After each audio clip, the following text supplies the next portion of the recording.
Duke, do you know what the 5 best modifications you must do for your AMC V8 Jeep? Huh? You're just dying to know, aren't you? Come on, ask me. Ask me. Ask me. Okay, fine. I'm gonna tell you on this episode of Too Much Noise in the Background Jeep.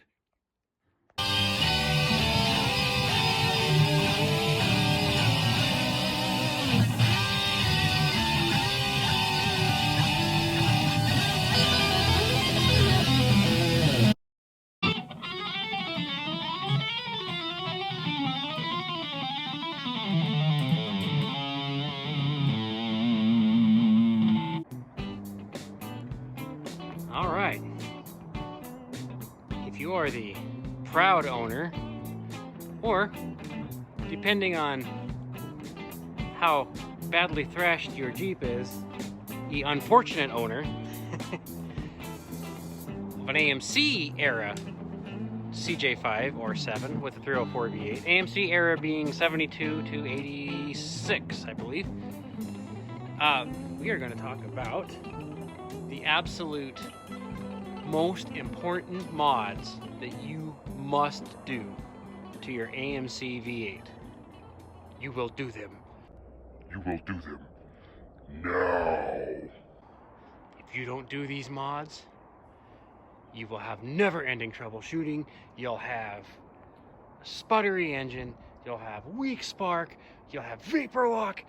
It's going to be like WWF SmackDown, but the commentator has to fight all the wrestlers.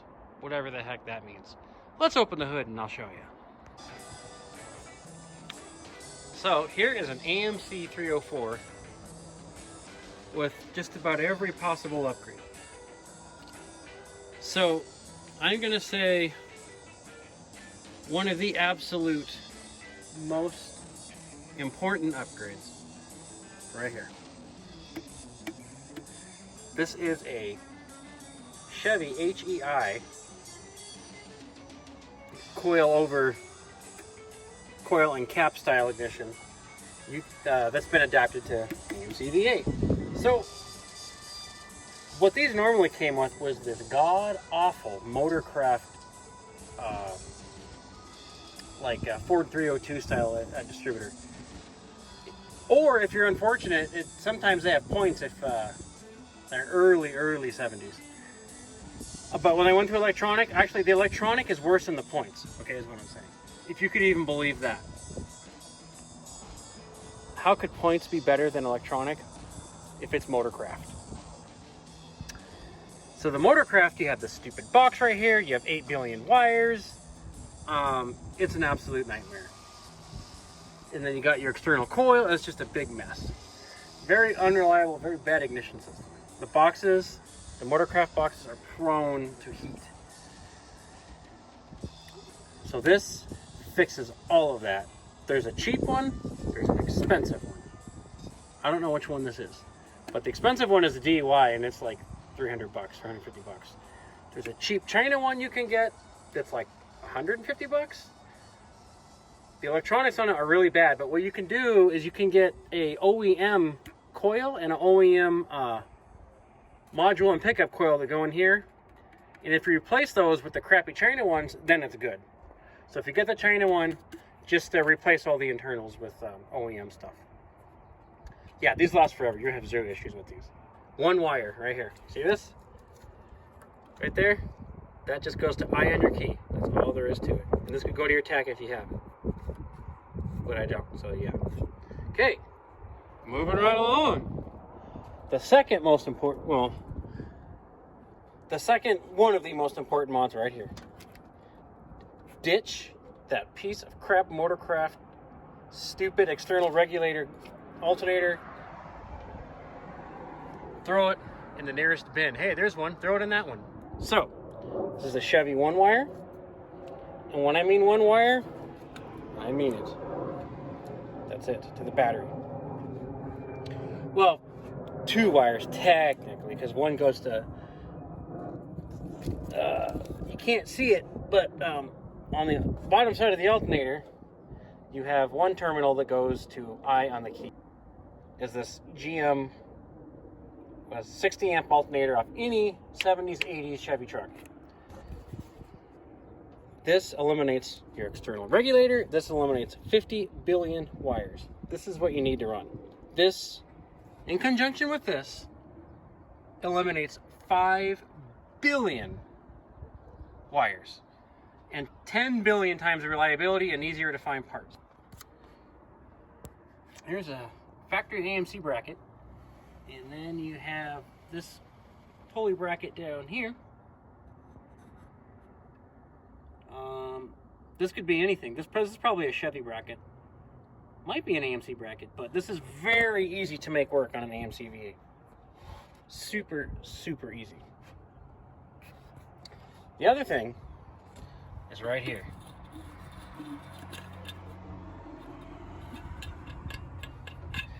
And it's nice being able to go to the junkyard and just get Chevy parts for your AMC engine, because you're not going to find AMCs at the junkyard. So, two things. You have to do this. You must do this. Not because it's Edelbrock, but aluminum 4-barrel intake. You have to do this. The 2-barrel intake is a piece of crap. It weighs 90 pounds and it's rock solid cast iron, and it makes your AMC 304 overheat constantly. It's a heat sponge, and it makes your carburetor boil all the fuel. So, any aluminum 4-barrel intake, you will never overheat ever again with this. Your engine will run ice cold even in the summer. Right here, 750 Quadrajet. Absolute best off-road carburetor ever in the world. Period.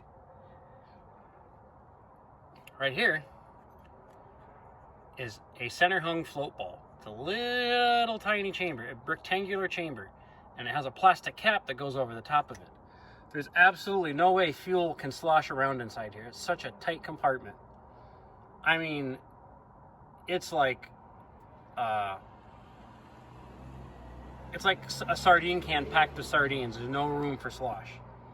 You will not have any trouble off camber, jagged rocks, bouncing up and down, anything. Almost as good as throttle body. Way easier to mess with off-road, or way easier to mess with when you're on the trail too. Now this, when these suckers kick in, these are completely vacuum operated. See? There's no linkage to these at all. There is a pull-off stupid thing here that keeps it from opening, I think during cold start, but I took it off, that thing is a piece of crap.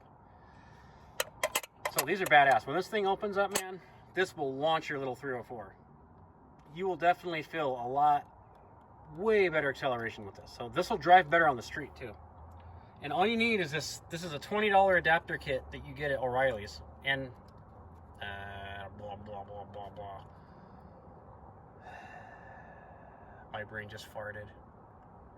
AutoZone. I had to wait for my brain internet to kick back in.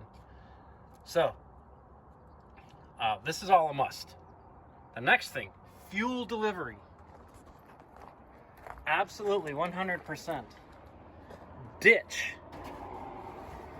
your fuel pump. Right there is where it went.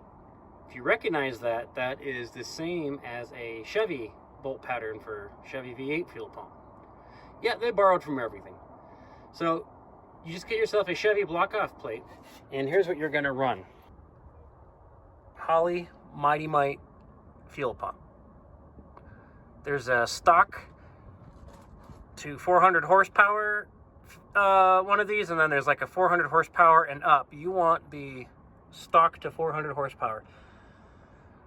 So this only goes up to about, let's say, 6 psi, 7 psi. You don't even need a regulator for it. Just run it straight to your carburetor. It will not overfill your float bolt even on rocks. Oh, by the way, my bolt came loose. Oh, okay, well, good. Yeah, we'll just put that back in there. There you go. You okay, buddy? You comfortable? Okay, here, let's give you a couple turns so you can't just, like, ditch the vehicle. Okay, yeah, you stay there. So these come with a fuel filter that comes here. from the tank, do not run the fuel filter. It's not a very good filter, and it's small. It plugs real easy, and then your pump explodes. Just put a 3/8 pipe thread nipple, clamp a hose to it, and run your filter somewhere else. Do not, I repeat, do not run the filter they give with you, because they give it to you, because it screws in here.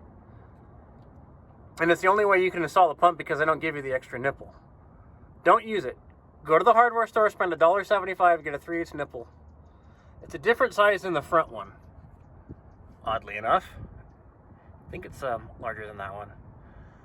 But right here, cold starts, vapor lock, fuel pressure when you're standing straight up on a hill. Even if your motor is about to stall, this thing will keep pumping. So that's another extremely important mod. Last but not least, the absolute must-do is right here. These Hedman fender exit headers. What's great about these is your muffler bolts right to your header. You don't have to run pipes inside your frame rail where you're gonna melt wires, melt fuel line. It costs a fortune to have an exhaust place run it and do the hump over the axle back there. This is what you want right here. And the reason why these are so great is they go down and out. Away from the starter, away from the plug wires. Look how easy it is to get to the spark plugs. Look at that. You see how much space there is between the header and the plugs? And also the tube comes out a bit before it turns. So that's really good for not killing power. You don't want a header that does an immediate right turn right out of the motor. And over here,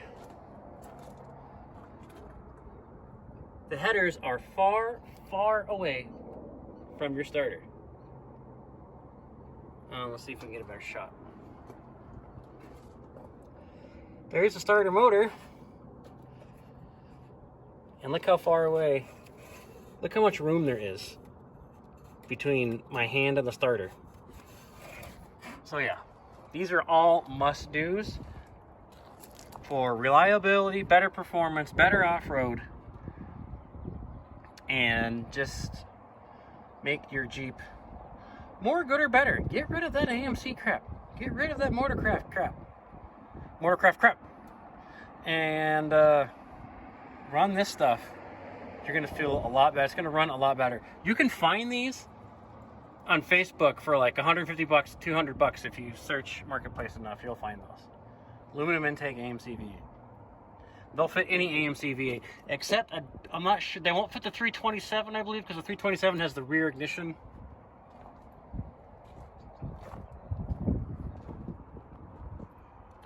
And yeah, so those are the things I'm going to recommend you do to make this thing way better, awesomer.